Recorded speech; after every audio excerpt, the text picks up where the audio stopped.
Bismillahirrahmanirrahim. Assalamualaikum warahmatullahi wabarakatuh. Good morning everyone. Welcome to my presentation. My name is Fazazi Masuduri and I'm so glad to be here today and talk to you about is it important to understand and overcome the inner child? Okay. My topic is divided into 4 parts. First, I'll start with the meaning of inner child. The second, formation of characteristic of someone who has a wound inner child. The uh, then the third is how to heal the inner child, and of course it will end with a conclusion. I will be glad to answer any questions that you may have at the end. In life, many even provide important meaning for individuals. For experience in childhood with family and environment can influence mental health in the future. Conversely, unresolved negative experience from childhood can influence negative behavior and feeling in the future. Relate to the concept of the inner child, so here's a little explanations and tips for healing from your inner child. The first is meaning of inner child. The inner child is the childish ego resulting from an experience when he was young that has an impact of his life now. The inner child is formed from feelings or emotions in the soul of growing child, which will shape his mentality and personality. If the child gets good behavior or parenting from his environment, his soul and the personality will be fulfilled. On the other hand, if the child gets bad parenting such as act of violence, neglect, lack of love, and protects obtained from one's environments will hurt a person's inner child and a lack of sense or of spirit and personality will arise. If the wound is not recognized or healed, it will carry over into adulthood. For example, a child who has a broken home often witnesses his parents fighting. As adult, children tend to have an insecure attitude, have difficulty trusting other people, and are afraid of having relationships. This is because the inner child within him was injured, resulting in trauma and affecting his adult life. Another thing that usually happens is the emergency of moderate modeling behavior, namely parental behavior are attitudes that are not liked by children in childhood without realizing it will be continue in the future when children have become parents. Well, this leads me to my next point, which is a characteristic of someone who has a wound inner child.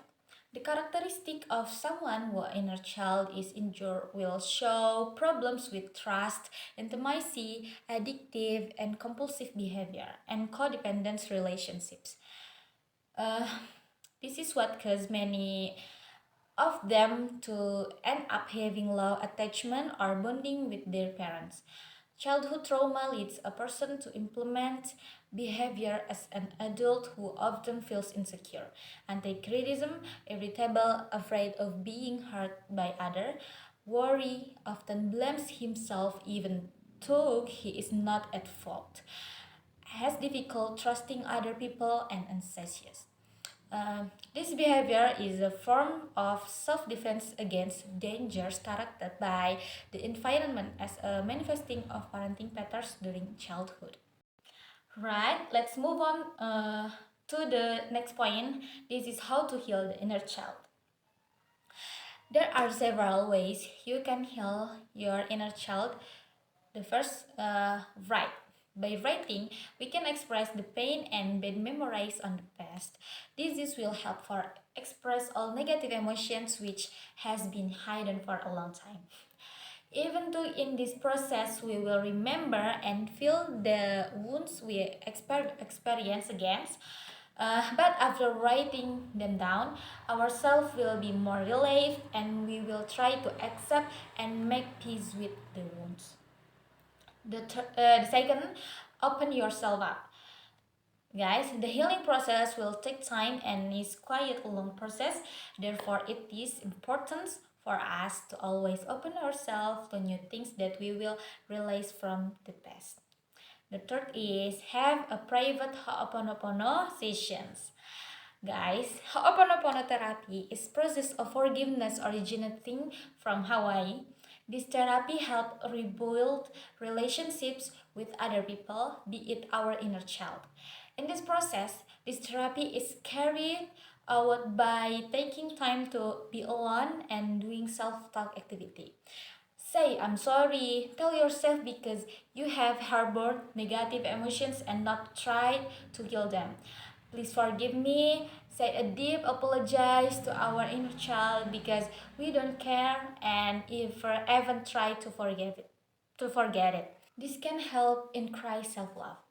Say thank you, show gratitude for the life you have, including the experience that shaped the persons we are today, and gratitude to the inner child who has survived previous wounds. This can help us realize the negative emotions we have.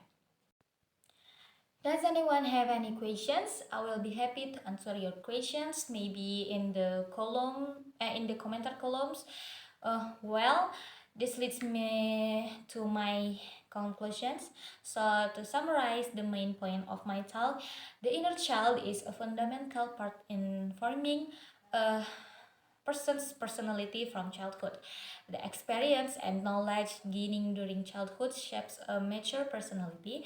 The inner child is a representation of the child's ego, which is formed from childhood experience and influence current life. Uh, and then several ways you can heal childhood wounds or inner child that is experienced is by writing, opening up, and doing private Ho'oponopono sessions. That's the that's the end of my presentations. Thank you. Wassalamualaikum warahmatullahi wabarakatuh.